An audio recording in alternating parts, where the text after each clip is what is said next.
ఇతను పిలిస్తే ఇంతమంది వచ్చారా?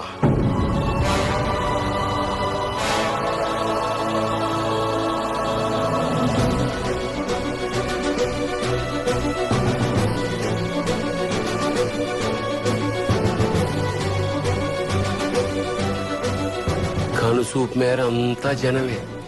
కనపడినోళ్ళు ఇంకెంతమంది ఉన్నారు? అల్లుడు, వీళ్ళంతా మన రాష్ట్రం వాళ్ళేనా? పక్క రాష్ట్రాల నుంచి కూడా వచ్చేసారా?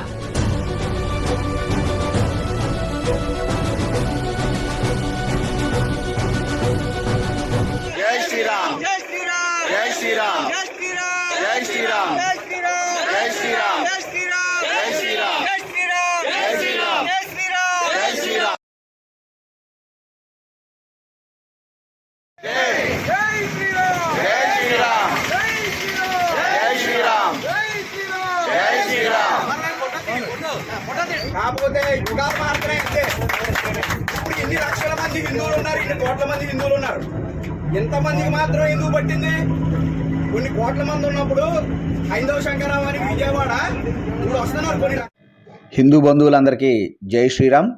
హైందవ శంకరావం విజయవాడలో జరిగిన కార్యక్రమానికి కొన్ని లక్షల మంది హిందువులు పాల్గొని ఈ కార్యక్రమాన్ని విజయవంతం చేశారు. విశ్వ హిందూ పరిషత్ అండ్ ఆర్ఎస్ఎస్ వారు, అనేక మంది పీఠాధిపతులు, మఠాధిపతులు, హిందూ సోదరులు, సోదరిమణులు ప్రతి ఒక్కరూ కార్యక్రమం విజయవంతం చేయడంతో ఇది సక్సెస్ అయింది. కానీ ఇందులో జరిగిన కొన్ని లోటుపాట్లు, ఇంకా ప్రజలకు వెళ్ళాల్సిన సందేశం గురించి ఇంకా చాలా వరకు ఈ వీడియోలో నేను చెప్పాలనుకుంటున్నాను. ఈ జరిగిన పొరపాట్లు కానీ ప్రజల్లోకి వెళ్ళాల్సిన సందేశం ఇంకా వెళ్ళలేదని నేను అనుకోవడంతో ఈ వీడియో చేస్తున్నాను. పూర్తిగా లాస్ట్ వరకు చూడండి. ఇది చాలామందికి షేర్ చేయండి. ఎందుకంటే అక్కడ ఉన్న పీఠాధిపతుల దగ్గర నుంచి, మఠాధిపతుల దగ్గర నుంచి కొన్ని విషయాలు ప్రజల్లోకి వెళ్ళలేదు. ఆ జరిగిన వాటి గురించి నేను ఈ వీడియోలో చెప్పాలనుకుంటున్నాను. ఎందుకంటే ఇన్ని లక్షల మంది పాల్గొని ఇంత సక్సెస్ అయిన కార్యక్రమాల్లోని ఇలాంటి పొరపాట్లు చిన్న జరుగుతాయి.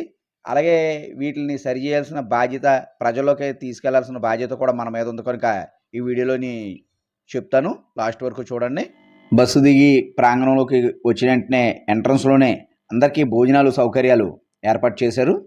కొన్ని లక్షల మంది లైన్గా తరలి వస్తూనే ఉన్నారు. బస్సుల్లో కానీ, కారుల్లో కానీ అనేక విధాలుగా ఈ విధంగా నడుచుకుంటూ ప్రాంగణానికి అయితే చేరుకుంటున్నాము.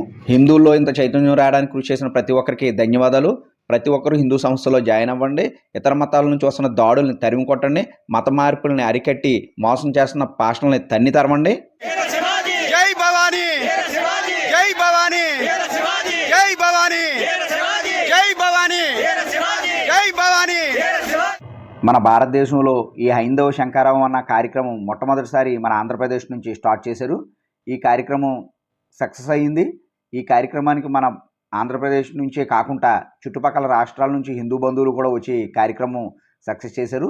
ఇది విశ్వ హిందూ పరిషత్ వారు నిర్వహించిన కార్యక్రమంలో ఆర్ఎస్ఎస్, అలాగే అనేక రకాల హిందూ సంస్థల వారు, హిందూ బంధువులు అందరూ పాల్గొన్నారు.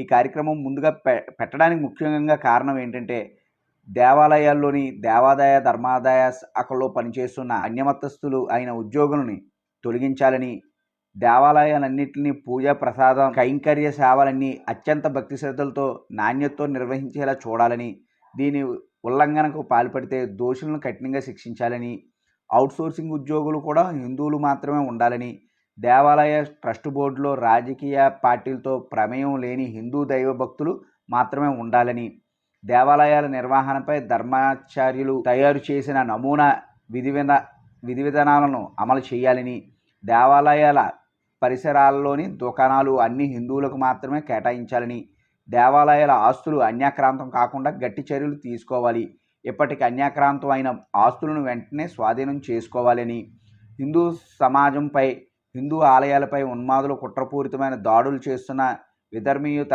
విద్రోహులను ప్రభుత్వాలు గుర్తించి అత్యంత కఠినంగా శిక్షించాలని, హిందూ దేవాలయాల భూముల్లో అన్యమతస్థుల ద్వారా అక్రమంగా నిర్మించబడ్డ కట్టడాలని వెంటనే తొలగించాలని, దేవాలయాలు ఆదాయాన్ని కేవలం ధర్మ ప్రచారాన్ని మరియు సేవలకు మాత్రమే ఉపయోగించాలి, ప్రభుత్వం ప్రజాపాలన కార్యాలయాలకు వినియోగించరాదు, పూజ్య ధర్మాచార్యులు శుభాశిస్సులతో దేశవ్యాప్త ఉద్యమాలు భాగంగా హిందువుల మనోభావాలను, సమస్యలను అర్థం చేసుకొని ప్రభుత్వాలు వెంటనే స్పందించాలని లక్ష్యంతో ఆంధ్రప్రదేశ్లో ఈ కార్యక్రమం నిర్వహించారు. ఇక్కడ నుంచి ఇది సక్సెస్ అయింది కనుక భారతదేశం మొత్తం కూడా నిర్వహిస్తారు. ఈ కార్యక్రమంలో జరిగిన కొన్ని పొరపాట్ల గురించి, సరి చేసుకోవాల్సిన కొన్ని విషయాల గురించి చెప్తాను. సుమారు 1:30 అవుతుంది. కొన్ని లక్షల మందితో ఈ ప్రాంగణం అంతా నిండిపోయి ఉంది.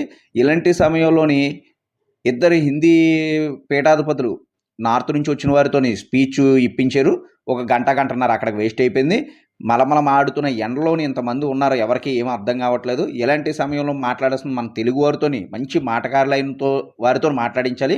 ఎందుకంటే ఈ విషయాలు ఇక్కడికి వచ్చిన వారు ప్రతి ఒక్కరికి ఎందుకు వచ్చామన్నది తెలిస్తే రేపొద్దున ప్రతి ఒక్కరికి ఎలా ఉండాలి ఏంటన్నది తెలుస్తుంది.